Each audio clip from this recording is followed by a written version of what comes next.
Hai, Assalamualaikum warahmatullahi wabarakatuh dan salam sejahtera kepada semua.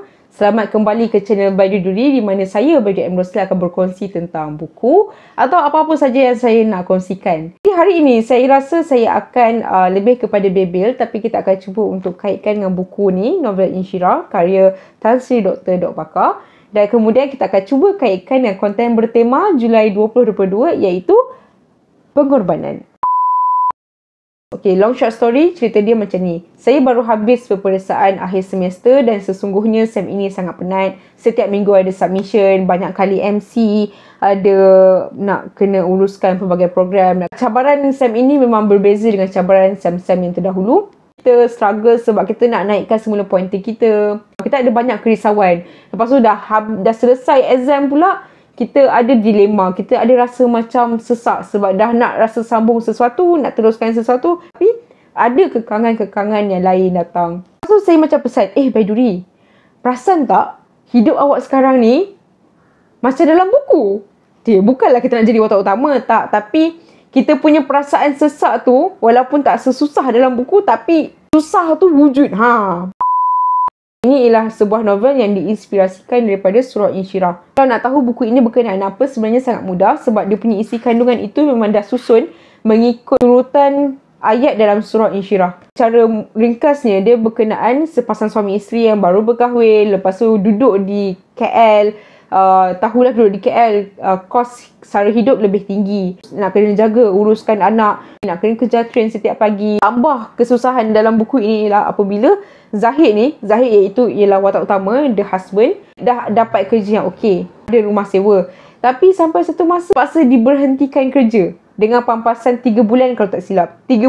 Pampasan tu kalau kita dengar mungkinlah kita akan rasa macam adalah daripada tak ada kan. Tapi pampasan 3 bulan itu tidak cukup untuk kita teruskan sesuatu yang baru. Nak cari kerja tak semestinya on the spot tu akan dapat, betul tak? Kemudian Zahid dia buat rancangan tersendiri. Dia nak tambah satu sertifikat kalau tak silap untuk naikkan dia punya credibility ataupun dia punya competitive advantage.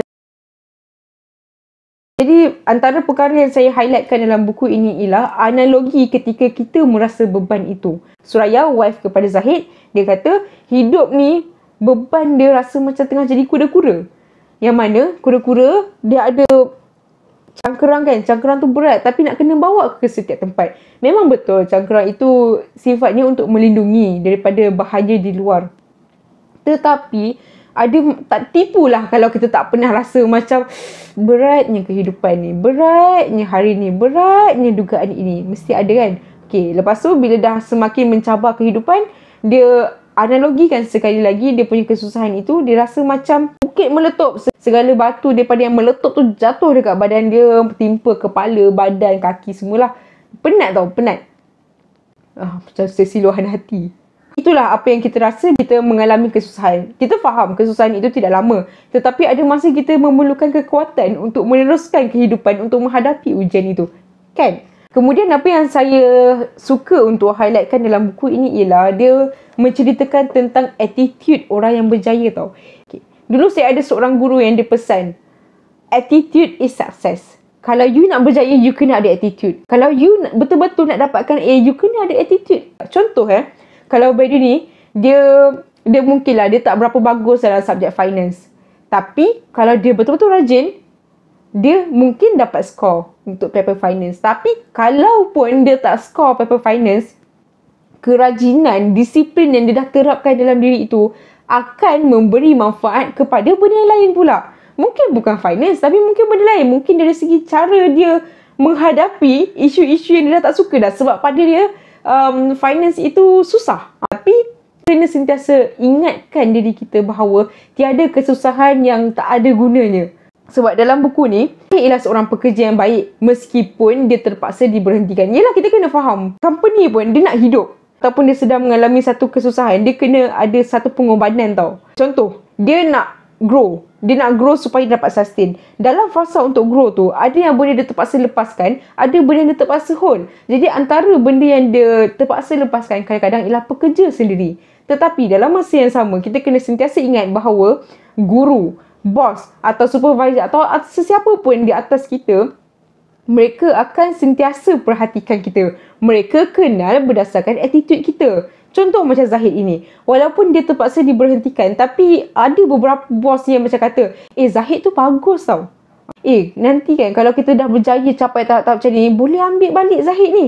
Sebab dia memang, dia bukanlah expert, tetapi dia dalam bidang untuk benda ni. Kemudian, kita kena faham, bila bos sedang berbicara dengan orang lain ni, dia ada networking yang tersendiri. Word of mouth, kau tak silap. Dalam tak sedar, berdasarkan attitude kita inilah orang akan memperkenalkan kita kepada orang lain tanpa kita sangka. Macam itulah nak katanya. Zahid ialah seorang yang rajin. Dia rajin untuk ambil sertifikat dan dia bersungguh-sungguh untuk ambil sertifikat itu. Dalam kelas itu pun, guru dalam kelas tu dia macam, Zahid ni walaupun dia orang biasa tapi dia punya kesungguhan tu kita semua nampak. Dia ada chance yang besar untuk berjaya. Bila kita baca ni kan, kita akan rasa macam, okay Barry, it's okay kalau sekarang you rasa you macam tak guna sebab tak faham-faham finance. It's okay. Tapi tolonglah develop diri untuk jadi rajin. Sebab orang rajin, dia takkan pernah rugi. Sebab rezeki tetap akan ada. Ending buku ini ialah Zahid ditawarkan kerja dengan gaji yang lebih baik dan dia dapat meneruskan kehidupan dengan lebih smooth lah kiranya. Jadi itulah apa yang Maiduri sedang katakan kat sekarang. Maiduri, kalau you betul-betul nak berjaya, you kena korbankan sesuatu. Paling penting, you kena let go kemalasan you. Itu juga adalah satu pengorbanan. Dalam hidup ni, kita kena berkorban untuk kita dapatkan sesuatu walaupun pengorbanan itu kita rasa macam benda yang kecil. Contoh mudah. Sebagai orang muda, kita ni mudah untuk distracted, untuk terikut dengan kawan-kawan kita. Kita tak sedar kita dah spend beberapa jam setiap hari hanya untuk benda yang tak perlu dalam kehidupan. Kan? Jadi bila dah sedar tu dan kita kena, dalam masa sama kita perlu masa itu untuk buat sesuatu yang lebih baik. Itu juga adalah pengorbanan. Korbankan waktu untuk berehat kononnya untuk melakukan perkara yang lebih baik. Oh ya, satu lagi highlight yang Odi paling suka daripada buku ni pada muka surat 97. Ni waktu ni Zahid tengah attend ceramah. Dan penceramah itu kongsi tentang surah Al-Insyirah ayat 7. Maka apabila engkau telah selesai sesuatu urusan, tetaplah bekerja keras bagi urusan yang lain. Jadi kadang-kadang kita akan macam terfikir tau, kenapa kita dah kena berusaha keras, lepas tu kita dah macam dah capai satu tahap, kita kena berusaha lebih keras. Kita rasa macam, apa function aku kerja keras tadi? Kalau hakikatnya aku nak kena kerja lagi kan? Tapi itu ialah sifat mukmin yang berjaya. Sentiasa berusaha untuk menjadi lebih berjaya. Sebenarnya ada dua tafsiran ulama'. Yang pertama, apabila kita selesai melakukan sesuatu ibadah, lakukanlah ibadah yang lain. Yang kedua, apabila kita berjaya melakukan sesuatu kerja dan urusan, carilah kerja dan urusan yang lain. Pada khidmat khatib, sebab ini dalam dalam khutbah, khatib tu pesan, ayat ini merangsang kita untuk melakukan kedua-dua perkara dengan berterusan dan konsisten. Nak mulakan satu perkara memang mudah, tapi kita nak konsisten atau bahasa Arabnya, kita nak istiqamah itu tidak mudah sebab istiqamah juga ialah satu cabaran. Tapi cabaran itulah yang akan menaikkan value sesuatu aktiviti kita tu. Okay, lepas tu, the best ayat ialah, jangan mudah untuk berehat dan berhenti. Jangan pula asyik merayakan kejayaan sebelum masanya yang sebenar. Ayat ni saya highlight sebab kadang-kadang kan kita student ni, kita cepat terpengaruh tau. Kita rasa macam, dah habis satu paper, okay nak pergi makan sedap lah. Dah habis satu paper, okay nak berjalan lah. Tapi tidak. Kau fikir habis paper ialah berjaya ke? Berjaya jawab. Tapi itu bukanlah satu green light untuk kau Baiduri untuk terus celebrate. Tidak. Tolong balik rumah, rehat kejap, lepas tu sambung study. Jangan terlalu cepat merayakan perkara kecil. Sabar. Belajar untuk sabar supaya kau akan lebih merasai nilai yang kau bersusah payah untuk dapatkan itu. Macam itulah. Terima kasih kepada yang sudi kekal dalam video ini sehingga minit yang terakhir. Terima kasih banyak. Saya pun tak tahu kenapa saya bebel panjang hari ni. Mungkin sebab dah lama tak record video kot. Okay? Terima kasih semua. Selamat bekerja. Selamat menjadi insan yang sentiasa memperbaharui kita punya usaha, attitude, tingkah laku supaya kita menjadi insan yang lebih maju. Okay?